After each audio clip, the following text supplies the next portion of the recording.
Ka namin na kinausap, hinanap AJ, dahil gusto ko makuha yung panig mo regarding doon sa sinasabi ni Beverly. Pwede bang explain mo kung anong nangyari, paano nga ba, at ano ang totoo? Wala namang katotohanan yung mga sinasabi niya dahil hindi naman namin siya binubuli. Tinutulungan pa nga namin siya eh. Ako yung nag-comment sa inyo. Oh my God, ikaw ba yun? Oo, kasi masakit yun sa akin na sinasabi niya kahit isa wala siyang barkada pero pinupuntahan pa nga siya namin sa kanila. Totoo lang po yung mga nabubuli po sa school, yung binabigyan po yun ng yung pansin ng mga teachers po namin. Ginaguidance sila para lagyan ng record ba at warning. Sinasabi nila na hindi totoo yung sinabi mo about bullying. Hihingi na lang ako ng tawad sa kanila. Sa aking teacher at sa aking classmate. Siguro nadala lang ako sa aking emosyon na iniisip ko na wala akong kaibigan. Dahil nga marami nga akong iniisip. So ayan, isang mapagpalang hapon po sa atin lahat mga kababayan. Kasalukuyan, nandito pa rin ang Team Daddy Frankie sa Capiz. Nandito ang team at kagagaling lang namin sa school ni Beverly. Mga kababayan, syempre, mula nung nai-upload namin ang video ni Beverly, maraming naawa at maraming naantig ang puso sa kanyang kwento. Pero mga kababayan, dahil sa huling sinabi ni Beverly na siya po ay binubuli, kaya ang ginawa ng team ngayon, dahil nung napanood ng mga tao na binubuli siya, may nag-message po na sa comment section yung sinasabi ng iba ng mga kaklasmate niya na napanood ang kanyang video at pinapabulaanan yung sinabi ni Beverly. So kami po ay nag-alala mga kababayan kasi ayaw din namin na mayroong mapasama or what. Kaya naman mga kababayan, ginawa po ng team, pumunta po ako sa school, pumunta ako sa guidance kasama ang aking mga kasamahan. Kinausap namin ang advisor ni Beverly at pati na rin sa principal. At ang mga kababayan, pasalamat ko sa Panginoon dahil sa pagpunta namin ay naging malinaw ang lahat. At nagpaliwanag din ng mga school, pati ang kaklase ni Beverly. So mga kababayan, samahan nyo ko para muli natin kapanayamin o kausapin si Beverly. Puntahan natin siya sa kanyang bahay. Pero mga kababayan, pasensya na po, sa pagpasok namin sa school ay hindi po kami inallowed para mag-filming.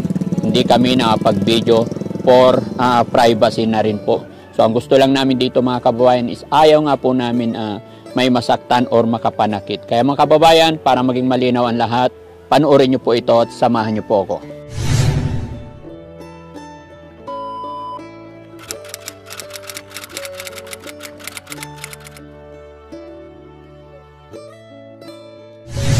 So ayan mga kababayan, hinanap natin si AJ. At si AJ po mga kababayan is classmate po ni Beverly. At siya po yung tinutukoy ni Beverly. Siya po yung nabanggit ni Beverly sa amin na pangunahing nambubuli. Pero mga kababayan, napag-alaman namin na si AJ ay anong tawag doon? Sakristan. Sakristan. Totoo ba yun? Sakristan ka doon? Oo. Mga 1 month na ako doon. Very good. Tuloy-tuloy mo lang yan. Pero kaya ka namin kinausap, hinanap AJ, dahil gusto ko makuha yung panig mo regarding doon sa sinasabi ni Beverly. Pwede bang explain mo kung anong nangyari, paano nga ba, at ano ang totoo? Hindi, dahil sabi niya, binubuli siya daw namin. Pero wala namang katotohanan yung mga sinasabi niya dahil hindi naman namin siya binubuli. Tinutulungan pa nga namin siya eh. Kung wala siyang mga papel, binibigyan siya namin. Kasi kapag hindi siya nakasulat, papagalitan siya ng guro namin. Tapos kung may papel siya, humihingi ako ng papel sa kanya. Pero hindi ko kinukuha yung papel na walang paalam. Opo. At sabi niya kasi, kinukuha ko yung kanyang notebook at papel at tinatapon. Hindi yun totoo.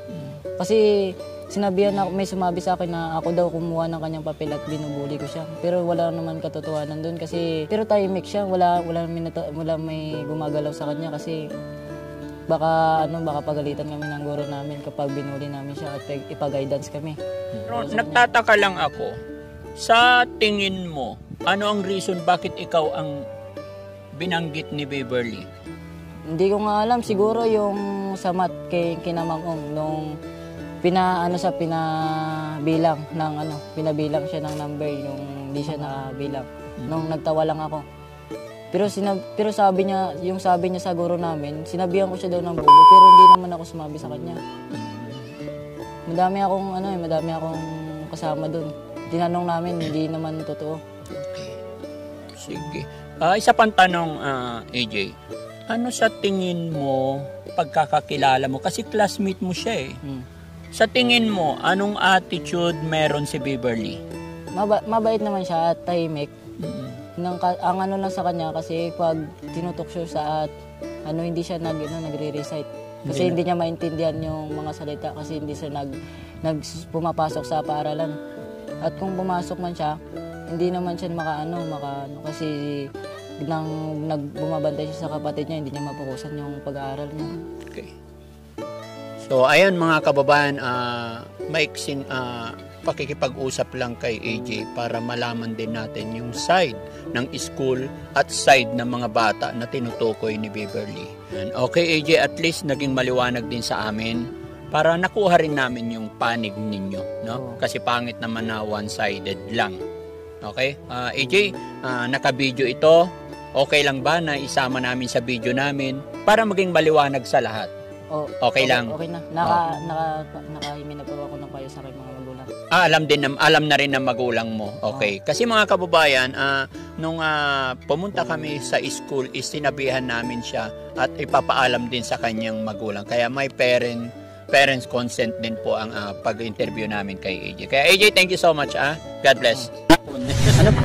Ano pangalan ni ate? Shalame B. De Los Reyes. Shalame B. De Los Reyes. B. De Los Reyes. Si ate naman? Si Joyris Espadero. So, classmate nyo si Beverly. Yes po.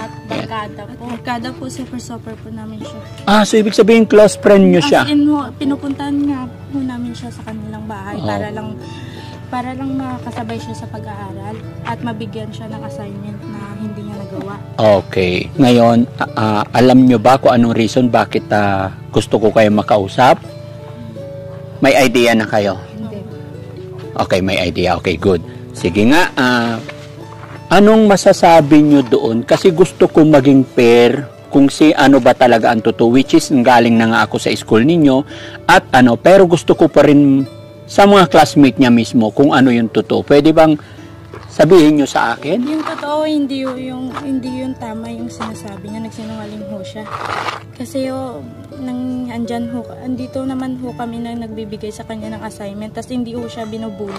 Hindi ho siya totoo na binubuli. Kasi minamahal pa nga siya ng classmate namin kasi mahirap siya at naintindihan namin. At binibigyan pa nga siya ng guro namin ng pagkain at minsan papel at ballpen. Kaya nga advisor po yung tumutulong sa kanya, bigyan siya ng ballpen. Kung wala po siyang ballpen, binibigyan po siya yung advisor namin. Tapos minsan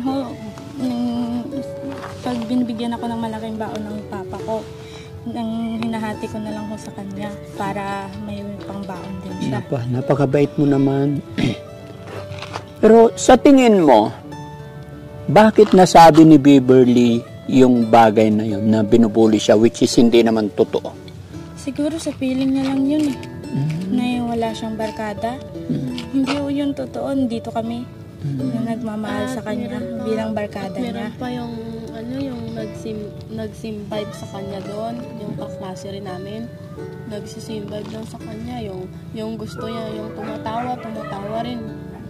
Basta nagsisim-vibes lang. Okay.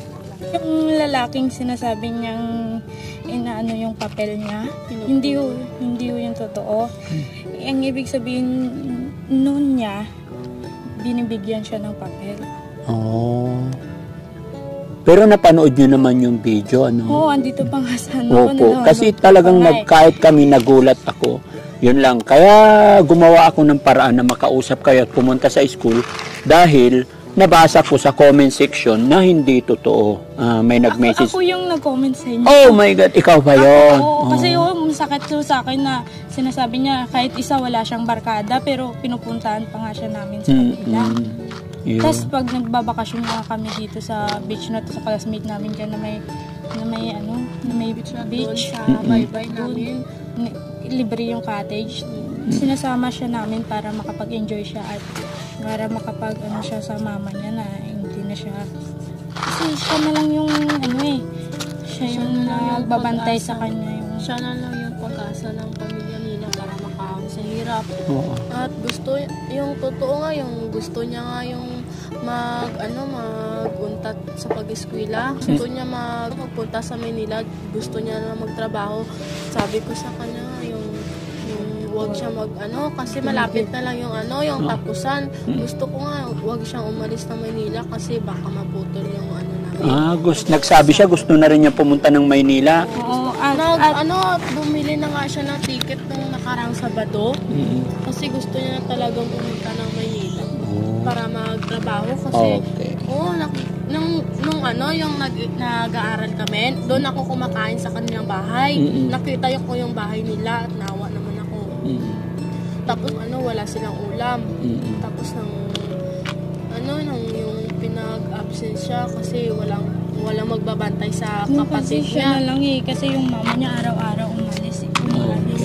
Kasi yung papa niya araw-araw pumunta ng Laos para makapag-kita ng pamilya. Okay. At least nakuha ko yung side ninyo, At ito lang masasabi ko kasi sa pakiramdam ko kay Beverly, nung kinausap ko siya, parang paiba-iba. So nakikita ko parang may pinagdadaanan siya ngayon. Yung may masakit sa amin. Yes. Kahit isa wala siyang barkada. Oo. May sakit-sakit sa feeling kahit sa'yo na muli na Daddy Frankie. Sa video ng 20,000, sobrang saya ko naman. Tapos nung pinanood ko yung video, sabi niya wala siyang barkada. Tapos yung sabi ng kaklase ko, tayo, hindi tayo barkada. Okay. So ganito na lang, siguro alam ko naman na nakikita ko sa inyo na mahal nyo siya bilang kaibigan. Sana unawain nyo na lang siya. So ganito na lang mga anak. Gaya ng sinabi ko, alam kong mahal ninyo yung kaibigan ninyo. Message ng teacher namin, Ano ini class? Nga gala si Beverly sa aton. Amo na dito dahil nag-comment ako sa imo. Tapos nag-reply ka sa ako nga. Kaya mula nung nabasa ko yung nag-worry ako, kaya nag-decide ako pumunta sa school nyo. Okay, so para mapadali tayo, ganito yan. Alam kong mahal ninyo yung kaibigan ninyo. Pwede ba akong humingi ng favor sa inyo? Alam kong mahal ninyo yan. Sana payuhan nyo parati. Kasi nararamdaman ko mayroon siyang pinagdadaanan. Alam ko marami siyang problema at gusto niya na magpakamatay. Pero sinasabi ko sa kanya, wag muna kasi gusto yung mga pangarap namin, gusto pa namin na pumunta sa Manila ng tatlo. Gusto namin magpunta sa ibang sama-sama lugar kayo. Tapos pero bago kayo magpunta ng Maynila, make sure na nakapagtapos na kayo ng pag-aaral, ha? Kailangan mo namin college po sana yung mag-working student kasi baka hindi po ako. Kasi baka hindi nyo alam, pagpunta ng Maynila, napakahirap. Dito masarap yung buhay nyo rito. Ha? Kasi doon sa Maynila, pag nandoon ka na, ang pahinga mo doon, tulog lang. Everyday trabaho. Okay? Sa pinsan ko. So, okay. Salamat at nakausap ko kayo. At alam ko hingi rin ng sorry sa inyo si Beverly. Pero ulit na nga yung nagpasuri. Paulit-ulit. So, yun. Pumunta ako sa kanilang bahay. Tapos nung nakita ko na pala yung bago ko pakita yung video, pumunta ako sa kanilang bahay. Tapos sinabihin ko siya, Beverly, totoo ba to? Wala akong barkada. Kahit isa. Tapos sabi niya, sorry. Nasabi ko lang yun kasi nadala siya sa emotional. Okay. Kasi yung elementary siya, binubuli siya noon. Binubuli. Pero noon pa yun, pero ngayon high school. Dapat sabi nga nila, huwag mong pansinin yung yes, labanan mo. Sa'yo. Pero kasi yan yung nagbibigay ng inspirasyon sa'yo para makapagtapos ka. Tapos nyo pa yung pag-aaral mo. Tapos sa totoo lang po, yung mga nabubuli po sa school, binabigyan po yun ng yung pansin ng mga teachers po namin. Gina-guidance sila para lagyan ng record ba at warning. Yes. Tsaka hindi naman pababayaan ng teacher once na nakita nilang may ganong case, di ba? Dahil ang teacher ho namin, sobrang mahal ho yung mga mga estudyante. Nakita ko naman dahil sa pakikipag-usap ng team kanina, Kanya lang ay hindi kami nagko-cover doon kasi nga bawal. Ayan. So maraming salamat sa inyo ha. Yun lang ang hiling ko sa inyo. I-comfort nyo na lang at ipaliwanag lagi. Turanyo kasi nga gaya ng sinabi ko, yun, may problema si Beverly. Okay? So salamat sa inyo at pasensya na sa abala. Problema. Ha? Lahat naman ng tao may problema. Yes, tama. Kaya kailangan harapin. No? Kaya labanan natin. Labanan natin. Salamat sa inyo. God bless. So ayan mga kababayan, no, sana maging malinaw po sa atin lahat.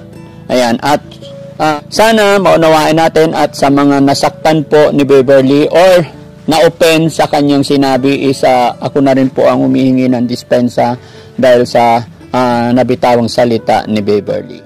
I-flex ko lang po ang may-ari ng resort na ito. Si Ma'am. Ma'am, sorry, anong pangalan niyo po? Emeline Mendoza. Ma'am Emeline, pasensya na kayo napunta kami dito. At yun, magandang hapon. Di ba? So, ayan mga kababayan, si Ma'am Emeline Mendoza, siya po ang may-ari ng resorts. Kumustahin mo yung mga kababayan natin, Ma'am? Shout out sa Mga kababayan mo. kababayan ko, mga kaibigan. Ayun. Lalo na yung pumupunta dito sa resorts namin. Sabi ko. Daddy Frank. Oh, thank you po. Salamat po. Nice meeting you, Ma'am.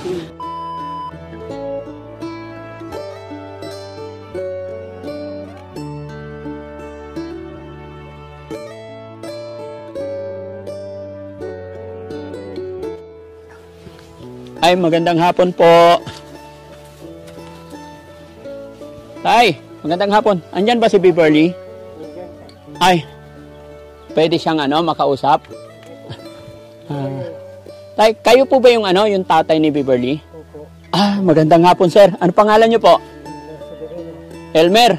Tatay Elmer, magandang hapon. Kumusta? Okay naman. Gagawa ka ng bahay?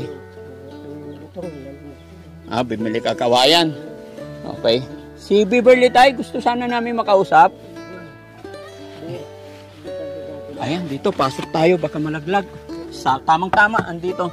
Ay, Beverly, halika, magandang hapon sa'yo. Ayan, tamang-tama, upo tayo rito.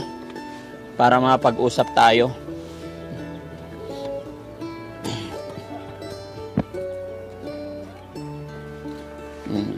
Ayan mga kababayan, bumalik tayo rito. At Beverly, idikit ko to sa'yo. Okay. Ayan. Ang layo nyo ni tatay. Okay ka lang dyan, tay? Sige. Dito ako para ayan, maliwanag. Hindi naman tutumba, no? Matibay. Ano pinagkakaabala ni tatay? Gumagawa ka ng bahay. Kumusta, Beverly? Kumusta yung pera na naibigay namin? Okay lang po, binili namin ng mga grocery. Binili nyo ng grocery. Ano pa bukod sa grocery? Ng SIM at saka cellphone. Nakabili ka ng SIM at cellphone. Ayan, salamat sa Diyos mga kababayan, mga kabarangay. Dahil sa nakapag-abot tayo ng tulong pinansyal kay Beverly, yung problema niya is nagawa na natin ang paraan. Sabi niya noon nakaraan kasi is wala siyang cellphone, tsaka na problema sila dahil sako po ang bubong ng bahay. Kaya salamat sa Panginoon, nabili na nila at hindi na sila masyadong namang problema. Ayan. So, ang reason na lang mga kababayan kung bakit kami bumalik dito, dahil nga po doon sa usapin na sa bullying. Mga kababayan, Beverly, nanggaling kami sa school, kinausap na namin ang teacher, tsaka mga classmate mo, ganun din sa principal. So, yun, in-explain naman nila sa amin, baka naman na-misinterpret mo lang, no? Kasi ayaw namin na may masira tayo na ibang tao, okay? So, sana maging maayos pa kung ano man ang katotohanan, no? Sana wag tayong sorry sa word, wag tayong mag-create ng kwento na hindi totoo. Opo. Okay, naintindihan mo? Opo. Salamat sa Diyos, no? Kaya ang akin, kasi nga in-explain sa akin doon, in-explain sa amin, kasi nagpunta kami kasama ng team, in-explain ng advisor mo, ganun din sa mga mga ka-classmate mo. No? So, sabi nila, siguro na misinterpret mo lang yung mga biro nila. Tapos medyo, siguro nung time na kinakausap kita, baka feeling mo lang, kawawa ka. Kaya siguro nasabi mo yun. No? Kaya pinakamaganda dyan, kausapin mo sila, explain mo kung ano yung naramdaman. At siguro, kung hindi rin ano sa'yo, pwedeng mag-sorry ka sa teacher mo. Opo. So, Beverly, ano man ang masasabi mo kasi galing nga ako doon. At sinasabi nila na hindi totoo yung sinabi mo about bullying. Hihingi na lang ako ng tawad sa kanila. Sa aking teacher at sa aking classmate. Siguro nadala lang ako sa aking emosyon na iniisip ko na wala akong kaibigan. Dahil nga marami nga akong iniisip. At halos hindi nga ako makapag-aral mabuti kasi maraming trabaho sa bahay. Naghahanap kami para makakain. Hihingi na lang ako ng sorry bukas sa kanila. Pero maganda rin ngayon. Kasi sa sinabi mo noon, pwede ba na yung sasabihin mo dito, marinig din namin? Kasi pag napanood nila ito, gagaan na rin ang kalooban nila. Opo. O, kung sakasakali andito yung mga teacher mo, anong sasabihin mo sa kanila? Sabihin siya, sorry na teacher. At nasabi ko yung nakasabi ako ng masama. At ganun din sa mga kaklase ko. Hihingi akong tawad sa inyo. Alam mo, walang masama. Lahat tayo hindi perfect kaya okay lang. As long as umaamin tayo sa ating pagkakamali, Opo. walang masama, walang mawawala sa atin. Pinakamaganda is lagi tayo nagpapakumbaba. Ha? May papayo ko lang sa'yo, basta tuloy-tuloy mo lang yung pag-aaral mo. Opo. Huwag na huwag kang magbabago, magsikap ka lang. Lagi mo lang ipagpipray. No? Opo. Ang lahat-lahat ng bagay. Pag may problema ka, magsabi ka sa teacher mo. Mga classmate mo, gawin mo silang kaibigan. No? Makibanding ka, makisalamuha ka. Huwag mo didibdibin yung trabaho sa bahay. Huwag mo didibdibin yung hirap ng buhay. Naintindihan kita, anak. Naunawaan kita. Yun nga, gaya ng kanyang sinabi mga kababayan, kaya siguro nung time na nandito ako, nagkaroon siya ng emosyon sa hirap ng buhay. Kaya siya siguro nakapagsabi ng ganon. At least, naging klaro at naging maliwanag din sa amin. Kasi kahit kami, nagulat kami, kung talagang totoo, walang problema. Kaya lang, may mga nag-message na pinabulaanan nga nila na hindi naman totoo kasi sa guidance nga, ay sa school nga naman, may guidance, may mga nagbabantay pagdating sa mga ganong case. No? Sa lagi ka, huwag kang mahiya sa mga teacher mo. Kasi sabi rin nila doon sa school mo, lagi kang tahimik. Opo. Bakit? Bakit lagi kang tahimik? Nahiya ako makipagkaibigan sa kanila. Sana ngayon hindi ka na mahihiya. Sipin mo lang na pare-parehas lang tayo. No? Nagkataon lang siguro na magkakaiba yung pamumuhay. Pero lahat tayo nilikha lang ng Panginoon. Opo. At saka isipin mo, hindi araw-araw ganito ang buhay mo. Pag nagsikap ka, pag nag-aral ka, mag-iiba, umiikot ang mundo, umiikot ang gulong, sabi nga nila eh. Pag nagsikap ka, malay mo. No? Opo. Okay. Si tatay naman. Tay, kumusta po kayo? Tahimik ni tatay.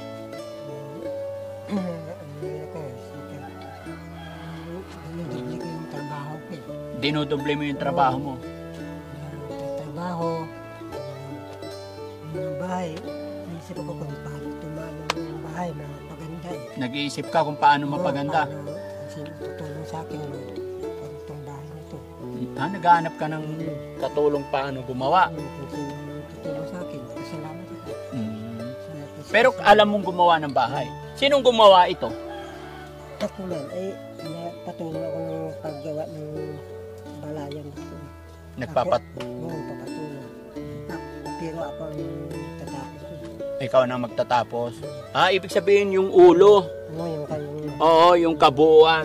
Tapos ikaw na magtatap. May mga tao ba dito tayo na makukuha? Mayroon. Meron din. So yun ang kakausapin mo. Mabuti naman, no?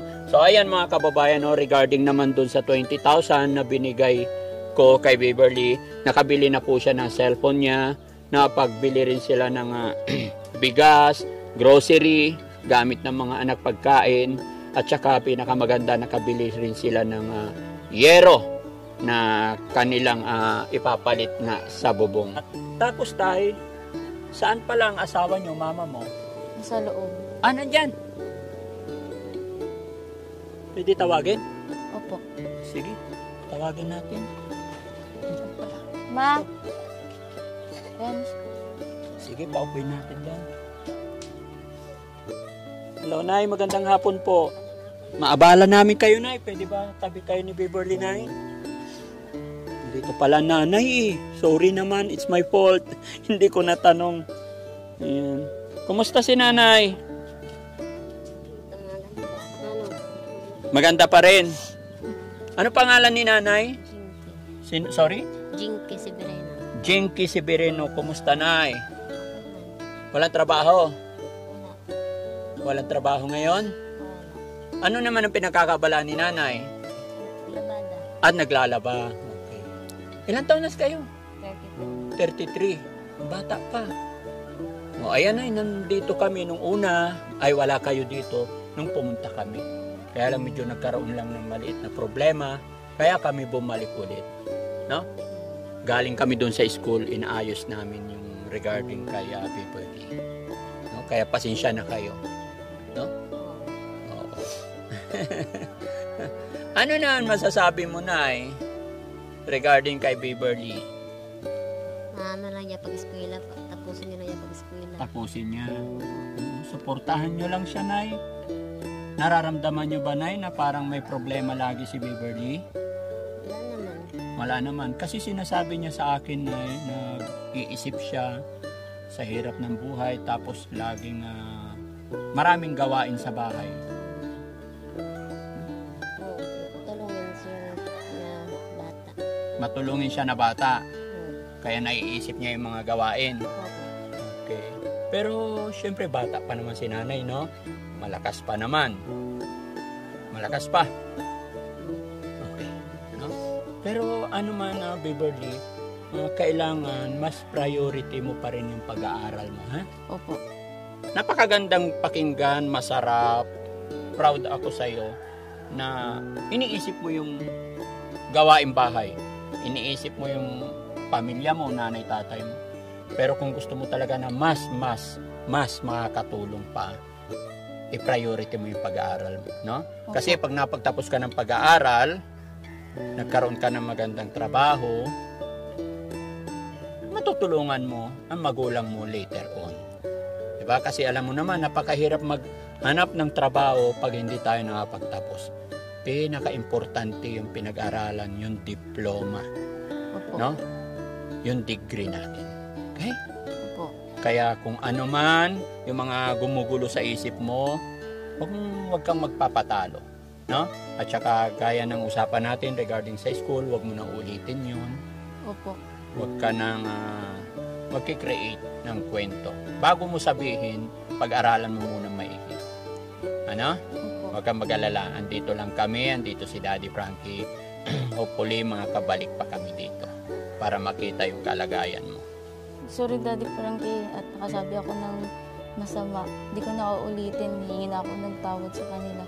Sa aking principal at sa guro at sa aking kaklase. Hihingi na ako ng tawad sa kanila.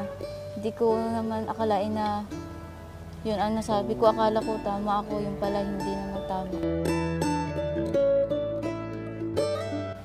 Kaya bago ako magsalita ng kung ano, iisipin ko muna. Oh, very good. Tama yan. Para hindi sila magalit sa akin. Walang masama magsabi kung totoo. Opo. Diba? Walang masama. Sabi nga nila, pag may katwiran, ipaglaban. Opo. Pero, yun nga, hindi nga tama kasi hindi totoo. Kaya ka namin pinapayuhan. Kaya wag mo nang uulitin. Okay? Opo. Kasi, syempre, kawawa din yung mga tao na mapapasama. Mapamaliit, mapamalaki, mapabata, umatanda. Pangit pag napasama sila or natamaan sila sa mga bagay-bagay na sinasabi, binibitawan natin salita na hindi totoo. Pero kahit sino pa yan, kung totoo, walang masama. Dapat na ituwid. Opo. Okay? Nakuha mo ko? Opo. Sana naging aral na isa iyo ang nangyari sa atin. Opo. Huwag mong iisipin na yung mga pagkakamali is kabiguan, hindi. Dapat iisipin mo na dito tayo magsisimula na natututo tayo. No? Kasi hindi tayo pinanganak na perpekto. The more na nagkakamali tayo, nadadapa tayo, mas tumitibay tayo. Kasi ibig sabihin, pag nagkamali, ay matututo ka na. Alam mo na, mali pala yun. So bukas, hindi mo na gagawin. So ibig sabihin, bawat pagkakamali natin, siya rin yung time na lumalakas yung ating kaalaman, lumalaki. Tumitibay ang dibdib natin. Hindi porket nagkamali tayo, wala, lagi akong talo, hindi. Okay? Opo. Salamat sa Diyos. Naging maliwanag ang lahat. Okay, Nay? Lagi nyo na lang titignan si Beverly. Kasi nakapag-usap ako sa school, parang may nararamdaman kami na parang feeling niya wala siyang kakampi. So lagi nyo lang po siyang tatanungin kung anong problema, anong kailangan. Hinahanap lang siguro ni Beverly yung pagmamahal. Parang alam kong mahal nyo siya, pero siguro dahil sa busy kayong lahat ng problema sa mga bagay-bagay, kaya medyo nawawala yung attention. Sana mali ako. Pero ito, payo ko lang, based lang po doon sa nakita na pag-usapan namin sa school. Kasi napansin ko medyo iba-iba yung statement sa amin ni Beverly. Sorry po, no? Okay? Matanong ko lang, Nay, napakatahimik nyo. Wag nyo pong mamasamain yung tanong ko. Anong natapos nyo po? Grade 2. Grade 2. Si tatay naman? Grade 2 rin. Oh. Po? Mahirap ang buhay. Okay lang yun, tay. Wala tayong dapat sisihin. Lahat tayo dumaan sa mga ganyang pagsubok. Ang importante, malakas, malusog, at harapin natin yung katotohanan na tayo magagawa. Mag-pray lang tayo kasi pinanganak tayo mahirap. Kahit ako rin po. Dumaanas din ako sa ganitong sitwasyon. Pero syempre, salamat sa God. Kasi nalalagpasan. Until now, lumalaban din ako. Kahit anong hirap. No? Kaya gusto ko ipakita rin sa mga kagaya ninyo, mga kababayan natin na nasa laylayan, pakita yung support para tumibay palalo. No? So ayan mga kababayan, no? Isang napakalaking pasasalamat kasi nakilala at nakausap ko sila. At ayun, nalinawan din kami regarding po sa problema kay Beverly. At pasensya na rin kayo, kaya pala hindi masyadong nagsasalita or hindi sila masyadong nakakausap kasi hirap sila magtagalog. At pangalawa, grade 2 lang po ang inabot ng magulang. No? Kaya Beverly, sana maging inspirasyon mo yung mga magulang mo. Opo.